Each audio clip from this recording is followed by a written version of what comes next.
So I've always kind of felt like I was more neurotic, more emotional, more a little more intense. Like my emotions, I felt my emotions more intensely than other people. That things in life mattered to me more than other people, especially more than my mother. And observing other people made me feel that way or made me perceive myself in that way.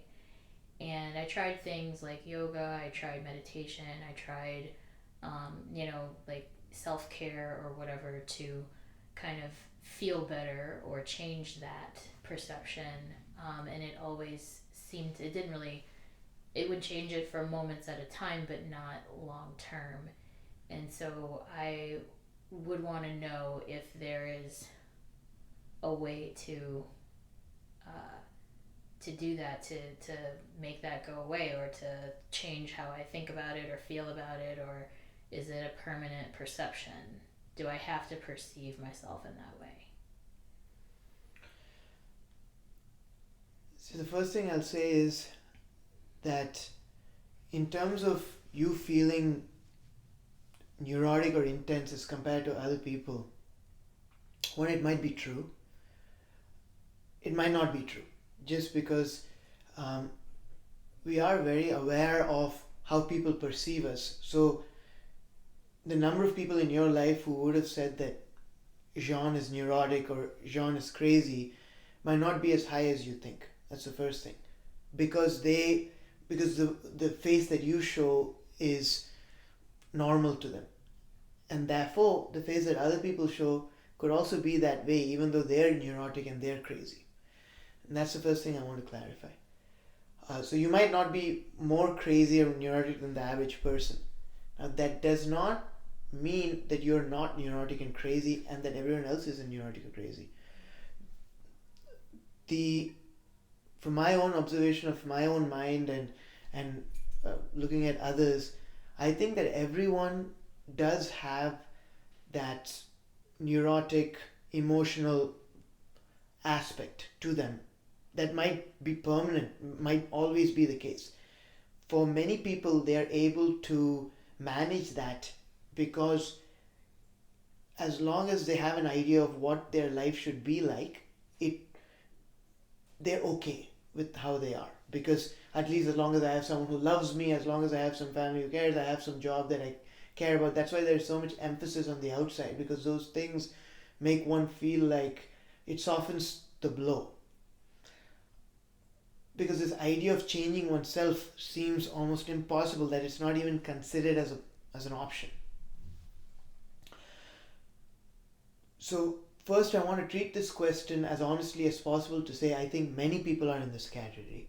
Second, I think that the way to treat this question is how do I change that aspect rather than how do I just manage the state. Because you said these things, and at some point you also told me you used to take anti-depression pills, all of that. None of that really had an impact after a certain point. I mean, it was short term.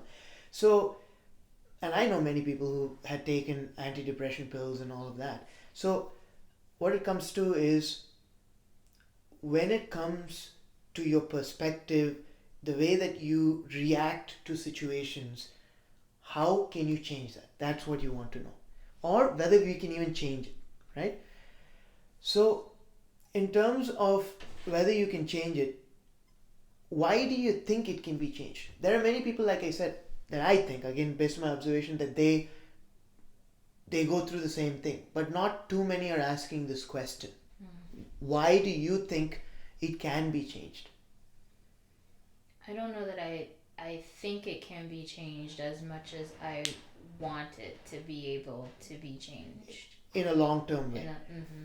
But again, an important question I'm asking is, many people think that that's just how they are. And that's also kind of how you ask the question, am I just this way or can I change it? And the reason I asked you whether, why is it that you think there is a possibility, is because most people, the way they've been taught to think of themselves and think of their mind is, this is just the mind we have, these are just the tendencies we have, That's why, you know, depression is normal for some people, and that's just a disease, and that's just how it is. And an extremely important point that has to be understood is whatever you're feeling, you're feeling it through your mind. Let's say that you are feeling certain aches through your body, certain pains. You always have this option of saying, okay, maybe if I do a surgery, maybe if I do certain exercises, maybe if I do something, I can release that pressure, I can release that pain, because you know you are not the body. You know for sure you're not the muscle on your right hand. You know you're not the calf muscle. So you know that if something is hurting, if something is restricted, it's just a matter of doing something in order to relieve it. Similarly, an extremely important point is we are not the mind. We are not it. If we believe ourselves to be the mind, that's when that doubt comes whether anything will ever change. Because it's if the mind is what we are, then why do we have hope? There's no way, because that means this is just how we are born. But if it's the mind that has the problem and I am not the mind, or I have the ability to do something to the mind the same way I have the ability to do something to the body, then it's a whole different ballgame. And that perspective, very few have been introduced to. Very few have been told that there is such a thing as a mind, these thoughts, all these things, the thoughts that your mind has, the way that it responds to situations, all of that can be changed. The same way, maybe now my reaction to catching a ball or hitting a ball or something is what it is, but if I practice more and if I do some other exercises, I can improve it. It's the same thing, because what? The mind is nothing but a mechanical organ.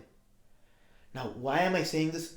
What textbook should I reference in order to prove that? No, this is no textbook. It's my experience. 100%. There is no point of talking about philosophy or talking about books, because one, if you want a real answer and if you want your mind to actually change, I should know how to do it. And the only way I can know how to do it is if I've done it for myself. If I have not done it for myself, I can't teach you, because this is not theoretical. We're talking about how to affect your mind, how to make you not feel as crazy as you do. Because if we keep going down this path of you taking all these so-called solutions, not feeling better, what is the eventual solution? And I know you've thought about it seriously many times, for sure. Because what else do you do? If this is what I am always born to feel, screw that. I don't want that to be the case. And people underestimate how many people feel this way.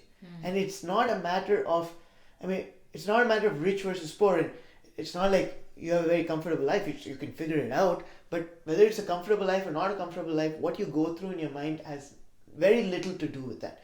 And that's something I think people, again, if they come from the perspective of the more things you have, the more comfort, the more cushion you have in your life, philosophy, then they think, well, the richer you are, the less problem you have, or more comfortable your life is, the less. But it's not true, because the mind is just what it is. It'll keep coming back to those tendencies. It'll keep coming back to those things. There's a reason a lot of famous rock stars or movie stars, freaking Robin Williams, like all these people OD'd and committed suicide. So, but coming back to the point, in order to answer this question, in order to teach this, in order to communicate how one can do it, one had to have done it for themselves. And yes, it is possible. I know the mind is separate from me. I have no doubt, and I have therefore no doubt that the mind is separate from you. You are not the mind. What you go through, the thoughts that it presents, the patterns that it keeps going through, the cycles that it keeps moving in, and you're not able to get out of, all of that is not you. All of that is the mind. Now you can tell me, you can ask me, okay, all you're doing is you're telling me, okay, I'm not going through it, but my mind is.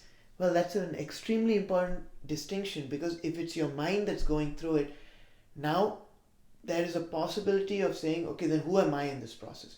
How do I separate myself? So you can start doing all of that and start asking, how can I actually feel better? But now just to make sure I close the answer to your question, yes, you can feel better. You can feel better because you are not your mind. And the only way to feel better is no short-term solution. Even yoga, meditation, and all that, if it's done just to cover up the symptoms, it will only work. It'll only work for the short term. Even if you want to use yoga meditation, only if you have a bigger goal in mind, and that goal being, I want to separate my perception from my mind, my awareness from my mind. I no longer want to feel like whatever the mind goes through, I go through. I want to separate that. Only if that is your goal, and in the pursuit of that goal, if you use yoga and meditation, that's different. Because you're not using yoga and meditation to cover up a symptom, you're using it as a means to an end. That's different. Whereas if your end is just, I just don't want to feel as crappy right now. Well, what's the source? You have to address the source. So if your yoga and meditation is towards addressing the source, good. But if not, it won't do anything. So you seem to, I mean, you know that I am not my mind, but how do I know that I'm not my mind? Like, I still feel what I'm feeling. I still experience whatever is happening, and it's, I don't know how to, like, I don't understand how I could not be what I'm experiencing, if that makes sense. Yeah, of course. The first thing to do to feel that you are separate from the mind is, even right now, okay, you're going to have thoughts even as we're talking. It's going to come to your mind. Say you ask your mind. Now, who is the you who's asking? Don't worry about that. But someone is asking the mind, because you're hearing this statement and you're going to ask the mind. Ask the mind, what led to this thought? You're going to have some thought. I mean, right now I'm talking, but immediately, soon you're going to have some thoughts that you did not sanction, that you didn't call for. And it's going to feel like an imposter. It's going to feel like someone else is imposing it on your experience. When that happens, ask, what led to that thought? What led to that thought? So do that as we are talking right now. Now I'll tell you the point of that. The point of that is, now let's say all of a sudden, now as we are talking, let's say I'm just having the thought that, oh, I wonder when my daughter is going to get up. If she gets up, she's going to cry and it's going to be a pain in the ass and we need to do certain things. Say I had all these thoughts. What led to that thought? Well, what led to the thought is, for a second, I was aware of what the time was, general idea of what the time was. I was aware of the fact that it's very nice that it's quite quiet right now. Those two things combined together produce the thought, it's not always going to be quiet, and soon someone is going to disturb this nice setting. Now, what's the point of that, right? What's the point of me knowing that? Well, the point of me knowing that is, say that I did not catch that thought, okay? Say I didn't catch where it came from. What my mind would have done is, it would have just focused on, oh my God, Agneya is going to come now. Agneya is going to come. Agneya is going to come.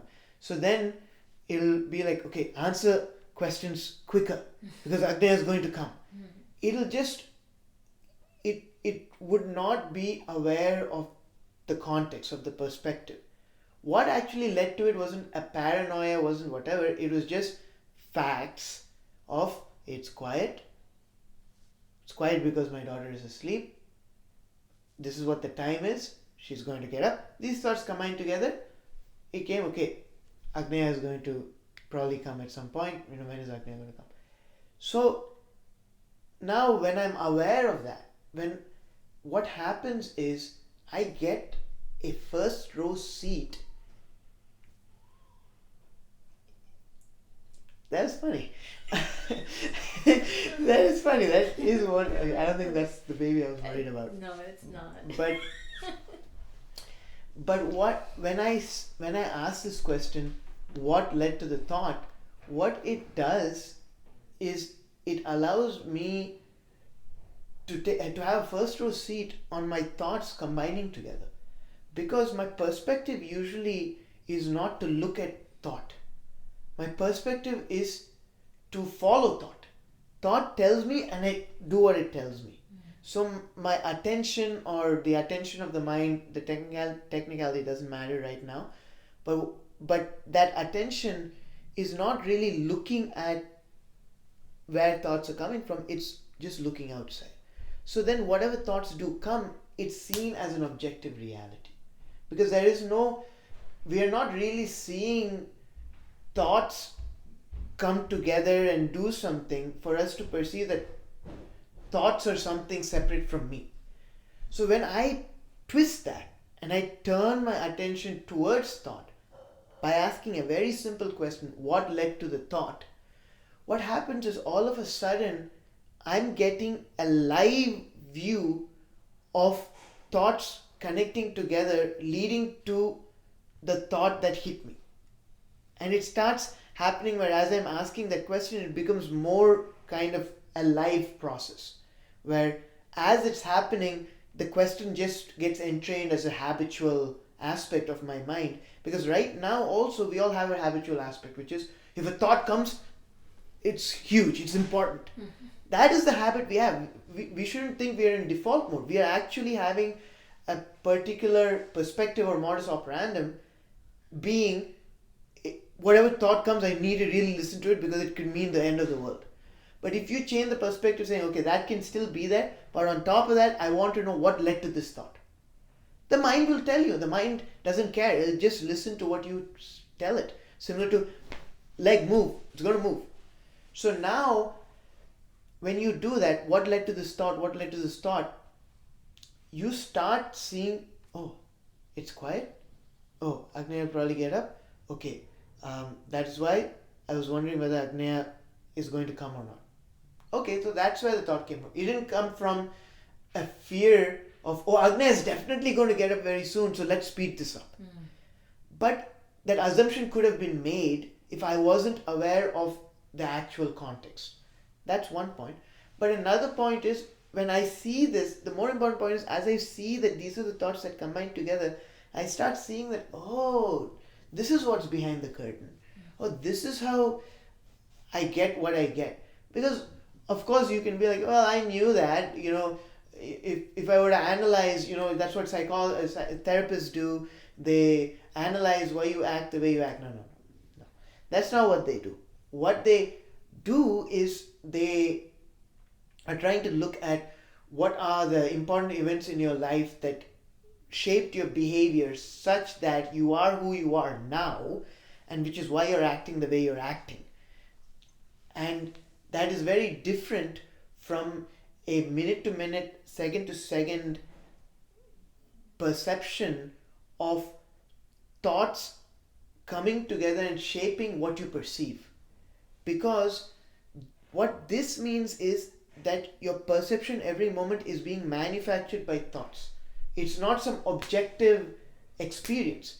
Like right now, me feeling that, oh, Agneya, is Agneya going to come? I can then make this into a pattern of behavior and say, oh, I'm always so anxious. Why should I be anxious? I'm just here with John. I should just, relax. But I'm so anxious. I'm always having thoughts about all this.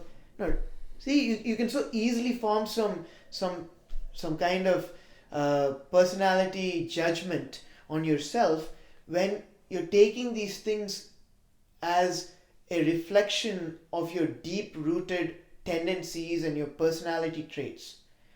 Because you can be like, ideally, a person wouldn't have that. Look, I've seen other people give interviews. They're more relaxed. I'm so worried right now. The questions were going good. Why should I be worried about that? See, this is why I suck. Others, and that's kind of where your question came from originally too. Like, why am I this way versus others aren't? Because that's how comparison works. As soon as we don't have any perspective on why we are acting the way we are acting, we just think this is abnormal.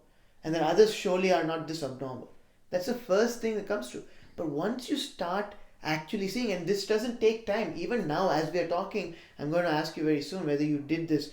what led to the thought, and what you observe. But as we do this, it's something, as you're living your life, you can do. It's not something like meditation where you sit and you have to do something for 40 minutes and expect the whole world to stay quiet as you do it, and then live your life and then remind. No, this is something, as you're doing, anyway you have thoughts, anyway you have interaction. What led to this thought? What led to this thought? More than anything, it will make that strong impression in you that these there's all these other thoughts that are combining to make me feel the way I'm feeling. So it's not me, it's just these thoughts combining together. So wait, hold on a second. So something else is happening to make me perceive something. Oh, so now if I have a perspective, just by asking what led to this thought, all of a sudden the experience I would have had before, if I hadn't asked this, is not the experience I have now because I asked this. It's different. Oh, I've just changed my perception. I've just changed my experience. How did I do that? I didn't take any drug. I didn't take anything. What changed it? What changed it? Just putting it in context. Putting in context, and context not just for that thought, putting the thought in context, also putting in context that it kind of put in context that, wait, these thoughts are coming to me. There was a me that emerged from this that was different from just the thought. And as complicated as it sounds, it's actually very experiential and very simple. And I'm kind of articulating why this results in what it results in, but one can see it for themselves. Like this isn't like, oh, only if I go to Mount Everest and climb these many feet for these many days I'll know what he's talking about. No. What led to this thought? What led to this thought? What led to this thought? What led to this thought? And it's hard to remember it when things are really intense, but as you just make that commitment, something happened. What led to this thought? Instead of focusing on what the thought is, if you focus on what led to the thought, if that is your intention, if that is what you decide, I promise you, your mind will tell you. So even this second, right? Like when the thought came, I'm here, I'm sitting here, I'm talking to you, we're talking, and the thought came, oh, Agnya going to come. Still that process happened. Why did it happen? Because that habit has been instilled in me. And I wasn't guessing. This was truly the case. As I was telling you, the only reason I was able to be so clear is because I saw it. If I hadn't seen it as it happened, I couldn't be this clear. I would not be able to articulate this clearly what those thoughts were. Because if it's analysis, it would be speculation typically. Oh, maybe, probably because of this, probably because of that. But I actually saw what facts were there that got combined together. So that contributes tremendously towards separating your experience, starting to separate your experience from your thoughts, from your mind, from that momentum. So as we were talking, were you able to even once or twice do what led to this thought, what led to this thought, what happened? Yeah, I was able to, but like you said, it's there are so many thoughts that come, and they come so quickly that it's hard to kind of like see all of them while I'm trying to say what led to this thought. Then some more are coming, and so it's it's like a rapid fire kind of thing, almost like drinking from a fire hose. But I was able to actually see some of the thoughts that I had, even just in asking what led to this thought. It made me see the thought instead of just having it like wash over me without consciously seeing it. So even if you can't always actually answer the question what led to this thought, the act of kind of trying to, or at least like you said, giving that directive to the mind, at least forces me to see the thoughts instead of just letting them wash over me, I guess. Yeah, that's good. And again, that is the goal in a more than See, more than really getting the answer is helpful because it does allow your mind to act more accurately in a sense. So you don't overreact or you don't whatever. So your behavior does change when you actually are able to get the answers. But I would say the more important impact is knowing that, wait, I'm separate from this. Yeah. And it's also that intention that you set to your mind to say that no matter what you're doing through the course of the day, mind, you have to tell me what led to this thought. And if you, it is just a decision. And why I was explaining what happens and all of that is because we need to be convinced too, right? Right. If we are not convinced, it's difficult for us to change our perspective and say, okay, now I'm going to tell my mind, ask my mind, no matter what I'm doing, I'm going to tell what led to this thought. I want to see what the thoughts are. I want to see if I can separate. Because see, why should you do it? I don't get shit from that. If you do what led to the thought, be like, oh my god, yes, I got another person to do it. What do I care? People always feel this like when someone tells them, okay, if you do this or do this, they're like, why should I do it? What do I give a shit? Don't do it. I don't care. I'm explaining to you what that does. You want a practical way of separating your experience from your thought. You want to start in that process. You want to get to that point. Well, this is a way. This is a concrete way. It's a concrete way of making your mind look at itself so that you can start seeing how the mind isn't some magical black box, but actually there are nuts and bolts to it. There are actually things that combine together. Even though one could theoretically say that, one could intellectually be like, oh, that's how thoughts come. Seeing it makes a deep impression in our own experience about whether we have to believe thought as an end all be all at every moment. Say that I feel this thing of, oh my god, I just suck. I'm so horrible. Like I'm not able to do anything. Typically, when we have such a thought, we don't really question it, right? We are like, oh my god, that's true. The fact that I had this thought means it has to be true, right? But the point is when you ask this and you're able to see that, hold on, it's just things combine together and produces the thought. Why is this thought necessarily accurate? Besides, thoughts are it's just connection of things. It's whatever the mind is able to bring up based on the situation. Oh, it's quiet. I have a daughter. She's usually noisy. That's just what combined together. And so the point is that the attitude we have towards thought being objective is silly. Why is it that our mind is it's so unbelievable that it's telling you the absolute truth? Oh, Sriram, you are useless. Oh man, you are so right. Why? Why are we trusting the mind so fully? Because it's like saying, well, my muscles are weak. That's just how it is. Now, strengthen it, and it's going to be different. Similarly, look at what led to the combination of those things, and I promise you, just that looking will make the mind now connect more things.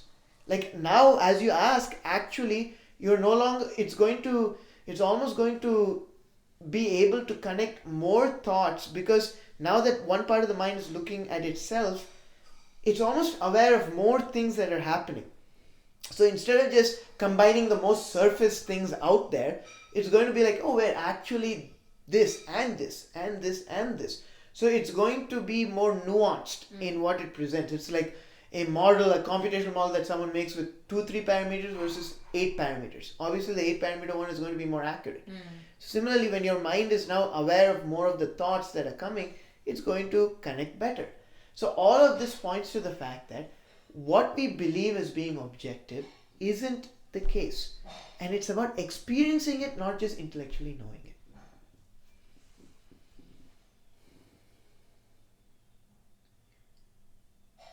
So thinking about, there was something you said that kind of like struck out at me about us different experiences creating the perception of who we are now, and knowing that we can change our experiences through this, what we're talking about, is one thing, but there seemed to be, and I might be wrong, you can let me know, but there seemed to be a difference or maybe a difference between the uh,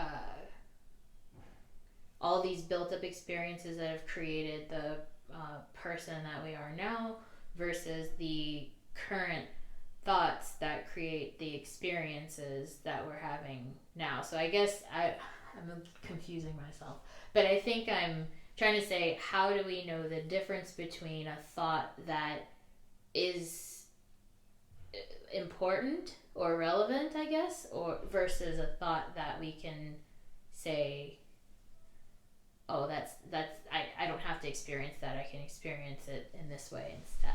That's a good question. So basically, um, there are some thoughts which are essentially, like you said, manufactured because of some bias, and once we know the bigger context, we're like, oh wait, this isn't that big of a deal.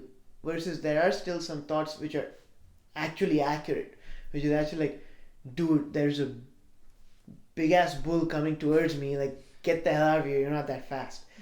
Um, well, is that the question? Kind of. Yeah. See, the thing is, firstly, doing this process is not necessarily to um, put yourself in a position where you can disregard, not regard some thoughts as much as some other thoughts. Like, it isn't necessarily that as much as it is to give you a perspective on everything, like everything that comes to you, because this process is one step. Like, I'm not saying what led to the thought, okay, now you're done, all right, switch it off. I'm saying it's a step, but what that step does is it will imprint in you that you're separate from the mind. But as any thought is coming up, it is in real time showing you not just the thought that came up, but all the things, all its friends at the same time. So if you want to make any decision, you are in a much better position no matter what. So it isn't like, well, how will I know the difference between an incorrect one and a correct one? It's not, nothing is really incorrect. Look, at the end of the day, the mind is very much like the body. If it starts feeling cold, it's not making it up, right? Like, it's based on something. So if the mind is telling me about Agneya and about it being quiet, that's true. I mean, it's based on something. But then, if it doesn't have context in terms of why it came up with that thought, it can very easily. So, coming back to that example with Agneya and thinking about whether she's going to come or not, it could very easily, if I have a thought in my head that I'm an anxious person, okay, if that for some reason that thought is there in the head, and I had this thought, Agneya might come any moment. So that thought's there, got produced by a combination of some thoughts. I wasn't aware of the context, I'm just aware of the fact that I have this thought. I also have this thought, I'm an anxious person. So then I am an anxious person combines with Agneya might come. Alright. Quick. That's what's going to happen. Because it combines those two things together and it thinks that's the reality. So I have to act according to that reality. There is no bull coming, but it's telling me a bull is coming. By asking this, on top of making you feel separate, it is giving you a context to reality. So that you are in a better position to act accordingly. So no matter what, you're always in a better position. And you can make a better decision. Or your mind can make a better decision. You're putting your mind in a better place, let's say. Because I don't want the term you that I keep using to be confusing, because it's like, wait, who am I? Am I the mind? Am I something other than the mind? Well, to be clear, you are that which experiences. Okay? And I'm saying that which experiences is separate from the mind. all aspects of the mind. Even the aspect of the mind that looks at itself is still the mind. Now, maybe it might be difficult to imagine, okay, what is this mind that is now looking? Just think of it as there are thoughts, and you can have thoughts that do things to other thoughts, not just look at outside events, but look at other thoughts. And that's what you're introducing by what led to the thought. You're adding thoughts that are now playing in the play field of thoughts, in addition to other thoughts which are playing in the play field of outside events. So you now have like a nice feedback sensor. So you are now able to get thoughts not just from things that are happening outside, but also from what is happening internally. So you have a better context, a bigger context at every moment. So if there's this thing that which experiences, and Yes. then there's the mind, which is the thoughts, internal thoughts that think about thoughts and introduce thoughts and all that, right? Yes. So so if those two are separate, where does decision come from? Thoughts. Yes. So even this thing that experiences doesn't decide. It just it literally just experiences. Yes. So even decision is like not me. No, it isn't. It really isn't.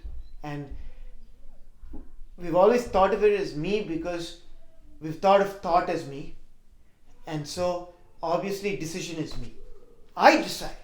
It's me.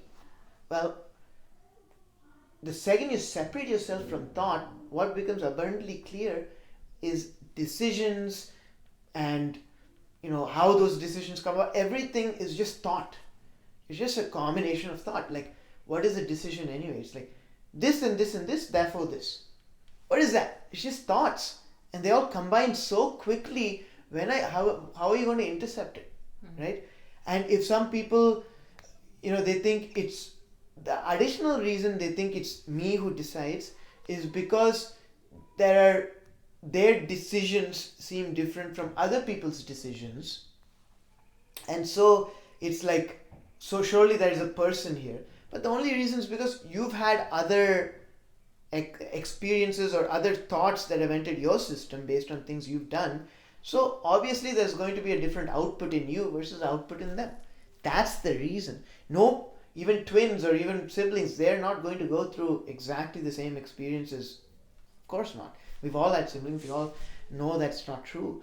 And so that is why all decisions, everything is just the mind. And also an important point is this term ego. This term ego is very confusing because it also gives this notion of, ego means this notion of self, the notion of I, the notion of me, this separate aspect of myself. Even ego is just a way we kind of articulate a type of thought. Like a thought that talks about oneself, a thought that talks about the individual, a thought that values the individual, or something like that, or the set of thoughts that value the individual are ego. But they're still thoughts. They're just thoughts. It's just easy for us to kind of separate it out and be like, oh, I have an ego. And in some of these spiritual kind of perspectives, they might also talk about, we have different layers to ourselves. We have the body, we have the mind, we have the breath, we have the ego, we have, all these things. And again, those have their own use for those systems or whatever. But again, here we're not here talking about some system. We're just trying to talk about it as it is, as plainly as we can. And the less parameters we have in what we are talking about, the easier it is to experience, because we don't just care about understanding some philosophy. We want our experience to change. And if we want our experience to change, if we start talking about, there are 7 layers here and there are 23 layers here and there's a 33rd layer there, it's like, okay, what? How do I do this? Rather, it's just simpler and more accurate, honestly, to say there is that which experiences, that which perceives, and thought. And when those two are combined, as thought goes, our experience goes. As experience and thought is separated, there is a gap. Where you don't necessarily need to experience whatever happens in the thought sphere. So that means wanting things, loving things, those are all experiences that come from thoughts, and they're not who we are. Yeah. I mean, thoughts are also trying to survive, right? Like all animals are, honestly, thoughts, the best way to think of thought is like nature, like a part of nature almost.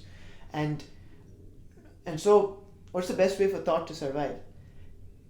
To kind of say that, oh, certain thoughts are special. They're not just a thought. They're love. It's this or that. Oh, love is not of the beautiful thought creation that came in the mind of some screenwriter or came in the mind of some filmmaker. Soulmate. Oh, genius! Love is not in the dimension of thought. It's or of mind or of body. It's in the dimension. It's in the dimension and perspective of the soul. So who you love, what you love is the soul, and it's this magical experience, and you have a soulmate, and it's beyond words, it's beyond all of that. This is what the screenwriters are portraying. Is that what you're saying? Like, I don't want to make this some conspiracy theory, but I'm just saying that definitely that idea got propagated through movies to whatever extent. At least to me, that's how I was exposed to it. And that idea is very nice to tell oneself that therefore love is not just this fleeting thing, fleeting feeling, and the one we love is not some fleeting person. There is something deeper to it. And so then there is a reason for us to give more importance to that thought versus other thought.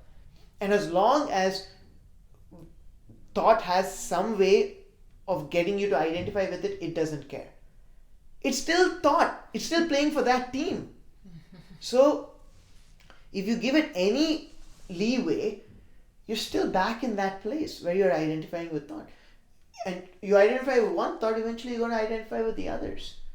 And funny thing, I would tell people who talk about love and all that, and people would tell me, oh, I fell out of love with this person. I'm like, wait. Love is this special, magical, unbelievable thing that is this, different from fleeting experience. How are you falling out of it? How do you fall out of it? If you just think of love as it's just some experience, okay, but that's not how it's presented.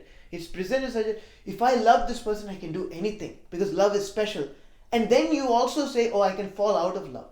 No, you're not allowed to say that. You're not allowed to say love is this special, spiritual, unbelievable experience, but at the same time talk about it as being something fleeting because now you're like, yes, this person sucks. Let me do. No. Then you have to rethink, what is love? Is love really some real experience, or what is it? And yes, so long answer to your short question is yes, everything, including love, including all of that, is just thought. Yeah, it sounds like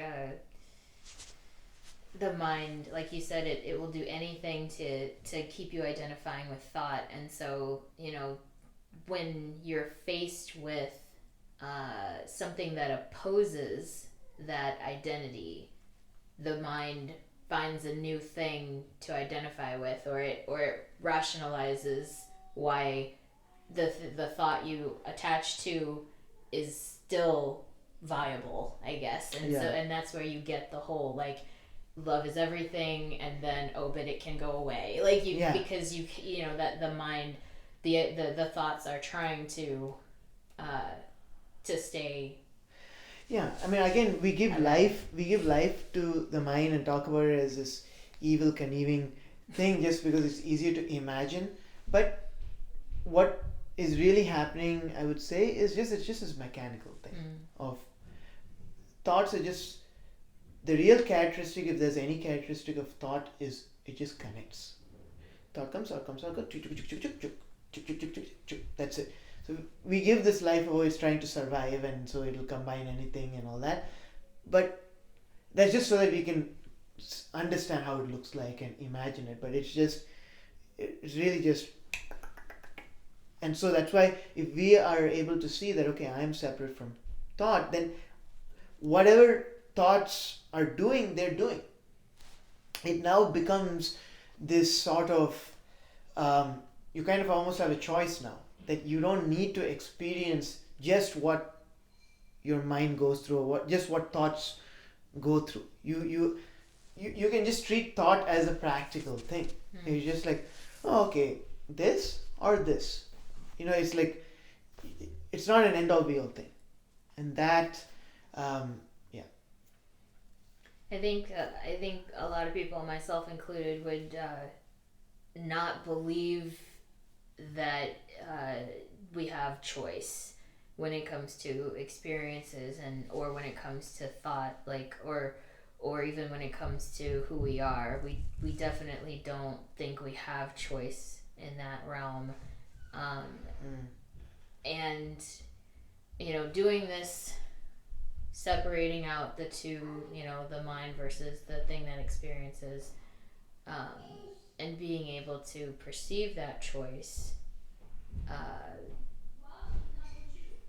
brings you back to, okay, then, like, your mind is still trying to figure out, does that mean that there are good things to choose versus bad things to choose? Or, like, if we can choose our experiences, what's to say, what do we choose? Is there right, is there wrong, is there good, is there bad? Why not choose all good? How does that work? Yeah, I mean, see, what I mean by choice first is just to say that when we say that we can choose, what I want to emphasize is that we don't need to just go through what thoughts are presented to us, which means now we can look at all the possibilities, all the possible connections thoughts can make, right? Now, what that actually does in reality is, it's not really us that chooses still the experience. Right. It just, again, we talked about it that way just so that we understand that, we no longer as an experiencer have to just go through what thoughts do, right? That is why I use that term choice, to say that we are no longer just slaves to what thoughts come to us. At the same time, that does not mean we get to choose. That is, the experiencer does not get to choose. Right. All that means really is that now the mind is presented a big platter to itself of all the things that are happening, because it is aware of this inner working, so it's aware of all the thoughts that it can possibly combine. And so now it is no longer going to combine it's not going to kind of, like I say, make a crappy model just based on 3 parameters. It now has, 50 parameters. So it's going to be like, all right, given all these parameters, I can make a really accurate decision or prediction. So the mind is always that which decides. It's always that which chooses. But just now what is changing, as this habit, it gets instilled in the mind, and again, it does not take that long for this habit to be instilled, because the mind is such a good connector. If it's just prioritized, before you know it, that's the perspective, and thoughts look at itself, and this starts happening. So as these happen, the point is that it is the thoughts are what decide, the thoughts are what choose. But the difference is, it's not, before it was like the mind only had 2-3 things to choose from, and so it would come across as being biased or having some personality behind the choices, because always one or two of the thoughts that would always um, dominate every thought would be this thought that I am this way. So because that is always a thought, it's like a self-fulfilling prophecy. Because that's always a thought that is there, that is then used to combine the couple of things that fluctuate in the environment, you can see a pattern to your behavior. You can be like, oh wow, I'm always behaving in an anxious way. Or that's because your decision at every point took into account that I am an anxious person. I am an anxious person plus Agneya, I have the thought Agneya might come. Then I'm going to act anxiously. So that is why it comes across that way. Before, it used to come across that way before. But now it will no longer seem like, oh, the way that the mind is acting is from this personality perspective. It's acting practically. It's acting out of context. Why? Because it is not, it context to context, the thoughts that come are different. And you can see that, oh wow, it really accounts for the context in its decision rather than accounting for some person or some personality. Because now there are more thoughts are allowed, more things are allowed to come in and participate. And so the person who is doing this, you will see that that person, the second the context changes, they change. They do something else.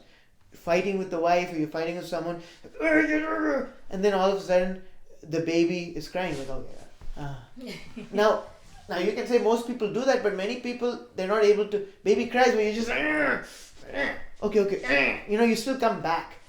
But when the mind is really put in a perspective in this kind of coming from this modus operandum perspective or whatever, it's considering, it's always taking in whatever is changing in the environment, whatever is changing in itself, and using that and combining that, and that's what results in the decision, that's what results in the next step. Versus, I don't have too many thoughts to choose, the mind doesn't have too many thoughts to choose from, it just has this thought of always anxious, always this, plus something. So that seems more biased, more like a personality. So that is why it's not necessarily that we have more of a choice, it's just the mind is now able to act more out of context rather than out of a personality or a certain kind of pattern or bias. And an important thing that also comes out of this is, I've heard you talk before about this law of attraction, not that you buy it, but just as you've been exposed to that idea of law of attraction and all of that. And that's also kind of why law of attraction works. It's basically, instead of saying I'm anxious, if you say I am going to succeed, then that is directing the thoughts that your mind is bringing out and connecting. And so now there is this direction that you have where this person seems almost crazy to believe that he will always succeed, because everything he does is almost assuming he's going to succeed, because those are the thoughts he's getting, those are his actions, that is how he's behaving, and eventually he succeeds.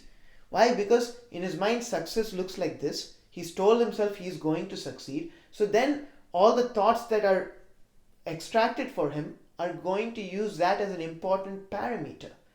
And the law of attraction part of him keeps reminding himself, I will succeed. And so it works. Now, is that false or is that this or that? No, it's just mechanical. It works. If someone wants to achieve something and they've seen that by doing this they achieve it, this is why. Mechanically, coming from our paradigm, this is why that happens. Yeah, that whole positive thinking thing where, if you put the thoughts in there, then they're gonna keep, I guess, attract.